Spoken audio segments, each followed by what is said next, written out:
In this video, we will learn about the safe disposal of waste. Now, the question arises why we need safe disposal of waste.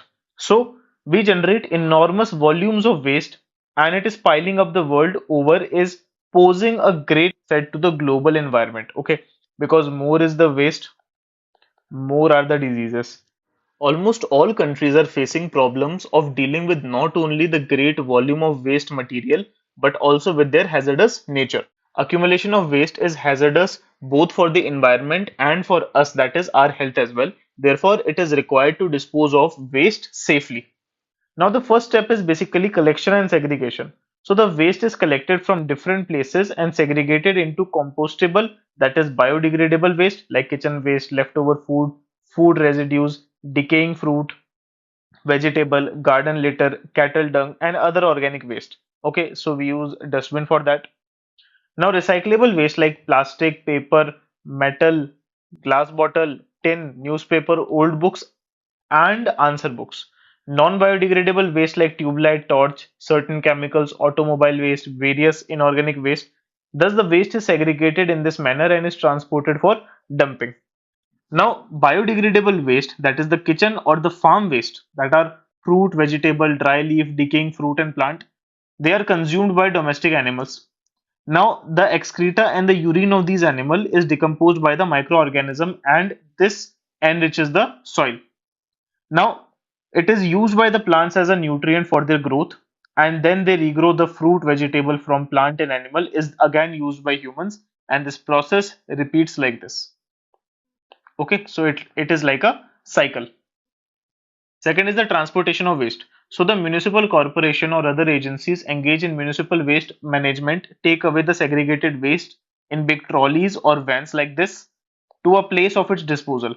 Now, to minimize the risk of public exposure to biomedical waste, rigid containers are used for transporting the color coded bags to the disposal site. Okay, because the biomedical waste contains many pathogens. Okay, now community waste water from kitchens and toilet is generally transported to the treatment and disposal site through sewer lines. Now, drainage. So, the disposal of sanitary sewage, domestic sewage, and effluents from factories and trade premises is done either through the sewer system or through the drainage system. Now, the liquid sewage from different areas and establishment of a city are carried through the pipeline network to the water treatment plant for the removal of contaminants. Okay, suppose this is your house, this is the sewer line, this is my house, this is the sewer line, and there are many more houses. Now, all these lines are connected at one place and then these are directed to the water treatment plant. Okay, now this is a diagram of a water treatment plant. So, in water treatment plant, treatment of domestic or municipal sewage or industrial effluent involves three stages. First is the primary or the mechanical treatment. Second is the biological treatment. Okay, this is the biological tank. This is the primary settling tank. Now the tertiary, the physical and the chemical treatment over here it is done. Now the treated water is then released into the water reservoirs, lakes, ponds or rivers for agriculture and human use. Basically, the water comes inside this particular tank, and here the sedimentation process occurs and the settleable molecules settle downwards. Now, what happens is the water is then transferred to another tank where bacteria are present. Okay, bacteria and fungi are present. So, they treat the water, and then lastly, the chemicals are used for the last treatment of the water, and then the fresh water is released. Now, disposal of waste. So, waste disposal means getting rid of waste in such a way that it causes no harm or minimum damage to the surrounding and to the environment. So, the common method for the disposal of solid waste are open dumping, sanitary landfilling, composting, incineration, and recycling.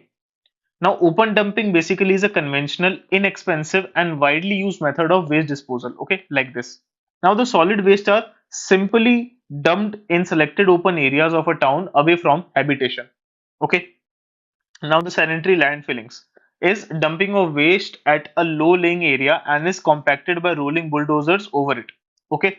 Now, as you can see in the figure, now it is then covered with a layer of soil. Okay. Now, the land-filled neglected area is then developed into a park or a playground. Now, this method can be used for land reclamation. Okay, so let us suppose this is the area and this is the garbage. Now, you spread soil over it after it is filled. Now, you can make a park or a playground over it. Okay, now composting is a conversion of biodegradable solid waste such as excreta, spoiled leftover food, vegetable or fruit peel, garden litter, etc. into manure by microorganism. Commercial composting basically takes 1 to 2 weeks at max. Now the use of mechanical aerators and digesters speed up the composting process. Now it is done either in the presence of atmospheric air. So in the presence of oxygen it is aerobic composting, or in the absence of atmospheric air it is known as anaerobic composting. Now for composting of waste, a compost pit 2 into 1 into 1 meter cube is dug up. Now the waste are thrown into the pit, and when the pit fills up to the ground level, it is covered by a thin layer of soil, somewhat like this. Okay, this is the waste and this is the soil layer. Now it is left untouched and little water is sprinkled occasionally on the pit surface. After 3 months, the content of the pit changes into manure. Okay, now these can be used for the plant growth. Now composting of town refuse is best and cheapest method of disposal of town refuse and is being carried out in large number of metro cities. Like in Delhi, the Okhla khad is prepared from garbage, including food waste and night soil, and is widely used in the city. Now, fourth is incineration. Basically, you are burning away. So it is controlled burning of combustible component of waste into ashes at a very high temperature, that is above 1000 degrees Celsius. Now, ashes obtained on incineration are hardly 10% of the total mass of the waste material. Okay, suppose you have 100 kgs of waste, so you will get only 10 kgs of ash. Okay, now it is a quick method of waste disposal. The incineration is carried out in a device called incinerator. So, as you can see in the figure as well. So, it is basically a furnace provided with grating and a chimney, as you can see in the particular diagram. Okay, so this is the chimney, as you can see over here. Now, solid waste are fed into it through charging doors, and the burnt ash is taken out through the ash door. So, this is the ash door. I hope this topic is clear to you. Thank you.